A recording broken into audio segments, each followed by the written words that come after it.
उन आजादी के दीवानों के खिलाफ कुछ लोग अंग्रेजों के लिए जासूसी और मुखबिरी का भी काम करते थे। दरअसल ये राष्ट्रवादी नहीं बल्कि राष्ट्रविवादी लोग हैं।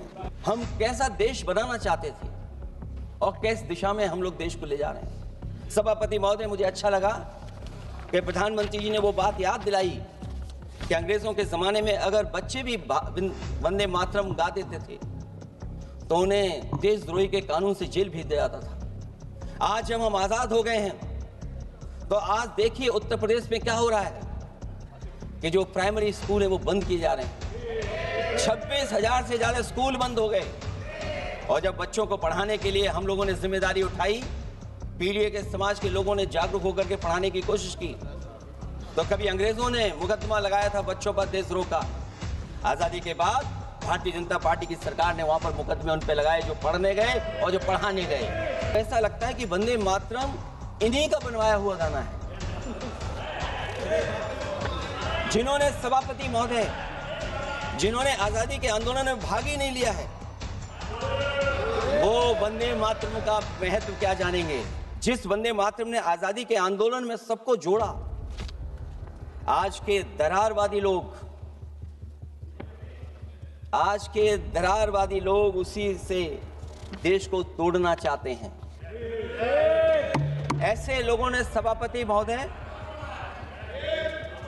ऐसे लोगों ने पहले भी देश के साथ दगा किया और आज भी कर रहे हैं। इंडिगो का हवाई जहाज उड़ नहीं रहे हैं कि उड़ाए नहीं जा रहे हैं। और क्या बात कही गई थी कि गरीब भी उसमें चल सकेगा।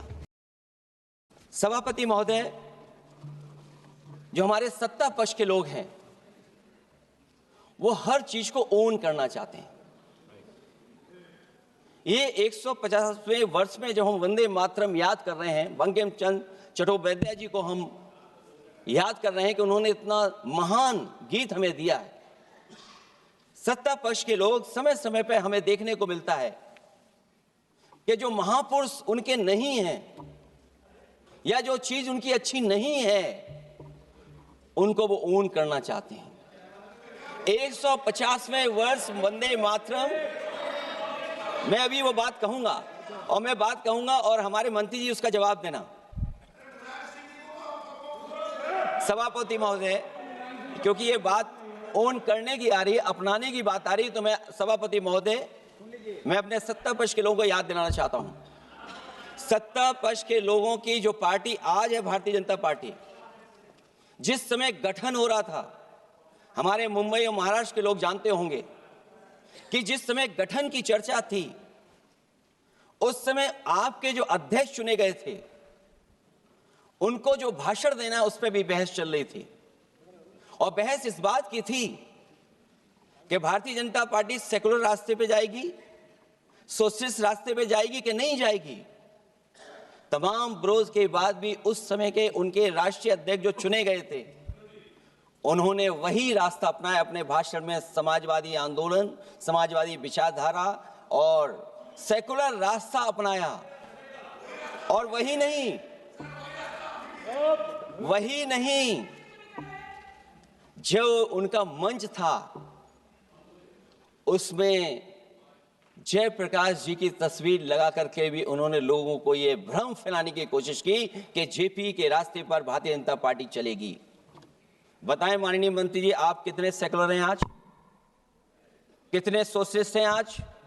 अभी गौरव गोगोई जी ने ठीक कहा, इंडिगो का हवाई जहाज उड़ नहीं रहे कि उड़ाए नहीं जा रहे हैं। और क्या बात कही गई थी कि गरीब भी उसमें चल सकेगा। इसलिए सभापति महोदय, मैं बात दूसरी तरफ नहीं ले जाना चाहता हूं। वंदे मातरम सिर्फ गाने के लिए नहीं है, निभाने के लिए भी होना चाहिए। सभापति महोदय, आज हम आकलन करें, पीछे मुड़ करके देखें कि हम इस वंदे मातरम को कितना निभा रहे हैं। जिस वंदे मातरम ने आजादी के आंदोलन में सबको जोड़ा, आज के दरारवादी लोग उसी से देश को तोड़ना चाहते हैं।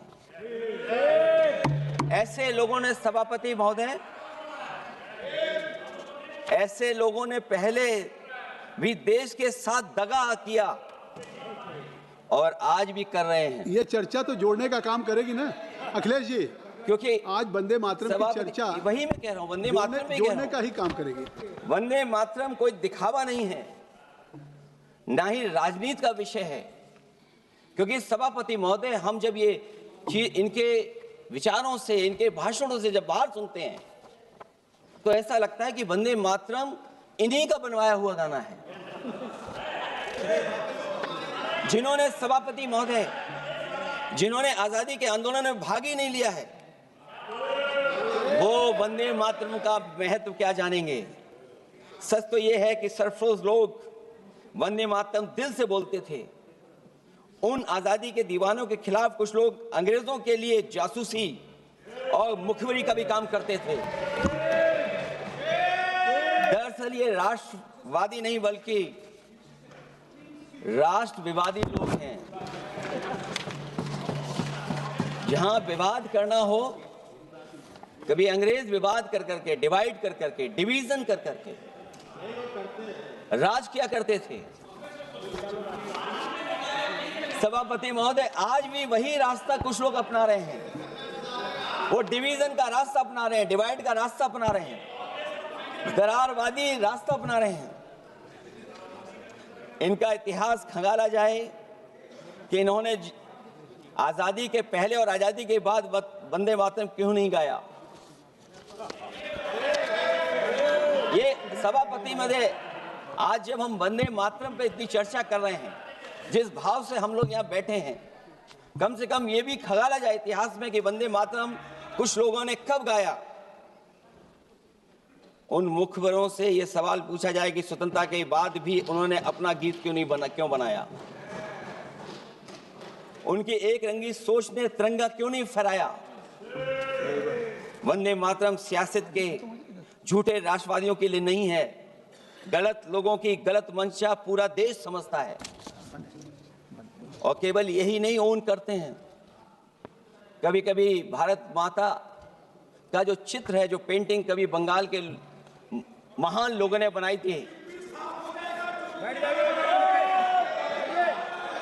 सभापति महोदय इनको देख लीजिए और फिर बैठो। सभापति महोदय, राजभर जी आप बैठिए, आपके नेता सभापति महोदय, वंदे मातरम का भाव ये भी था कि कम्युनल पॉलिटिक्स नहीं चलेगी। और कम से कम हमारे उत्तर प्रदेश के साथियों ने कम्युनल पॉलिटिक्स को अंत किया है वहां पर जहां से कभी इन्होंने शुरू की थी। और सभापति महोदय, वंदे मातरम एक भाव के रूप में हमारे अंदर बसा है। चाहे उसके शब्द ना याद हो, चाहे अर्थ ना मालूम हो, चाहे पूरा याद ना हो, उस सच्चे भारतीय के अंदर देश प्रेम की भावना जगाने के लिए इसके दो शब्द ही काफी हैं।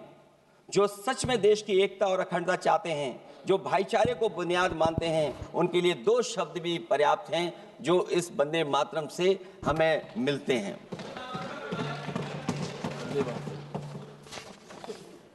दूसरा किस्सा सुना दो अध्यक्ष महोदय। सभापति महोदय, इनका इतिहास खंगाल लीजिए, पूरा निकाल लीजिए। चुनावी सभाओं में कभी बाबा साहब भीमराव अंबेडकर जी की तस्वीर ये लोग नहीं लगाते थे। ये बात अगर सही हो तो बता दो। और ये तस्वीर कब लगाना शुरू किए? इनका एक सहयोगी साथी संगठन, जिस समय समाजवादी पार्टी और बहुजन समाज पार्टी ने मिलकर के इन्हें उत्तर प्रदेश में हरा दिया था, उसी दिन के बाद से बाबा साहब भीमराव अंबेडकर की प्रतिमा और तस्वीर लगाने लगे। इसलिए सभापति महोदय, ये वंदे मातरम केवल गीत नहीं है, गीत के साथ साथ आज हमें ऊर्जा भी देता है। उस समय क्रांतिकारियों को ऊर्जा मिलती थी, एकजुटता का नारा था, हम साथ लेकर के चल रहे थे सबको, और देश के सभी लोगों ने जाति धर्म को भुला करके एक साथ मिलकर के वंदे मातरम के सहारे अंग्रेजों को भगाने का लगातार कोशिश की और अंततः परिणाम ये हुआ कि जब देश जागा, वंदे मातरम के साथ साथ जय हिंद का नारा, इंकलाब जिंदाबाद का नारा लगा करके अंग्रेजों को इस देश से भगाने का काम किया।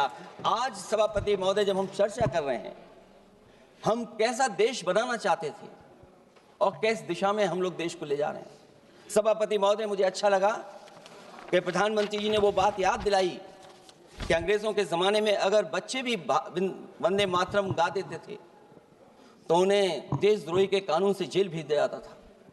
आज जब हम आज़ाद हो गए हैं तो आज देखिए उत्तर प्रदेश में क्या हो रहा है कि जो प्राइमरी स्कूल है वो बंद किए जा रहे हैं। 26,000 से ज़्यादा स्कूल बंद हो गए। और जब बच्चों को पढ़ाने के लिए हम लोगों ने जिम्मेदारी उठाई, पीढ़ी के समाज के लोगों ने जागरूक होकर के पढ़ाने की कोशिश की, तो कभी अंग्रेजों ने मुकदमा लगाया था बच्चों पर देशद्रोह का। आज़ादी के बाद भारतीय जनता पार्टी की सरकार ने वहां पर मुकदमे उन पर लगाए जो पढ़ने गए और जो पढ़ाने गए।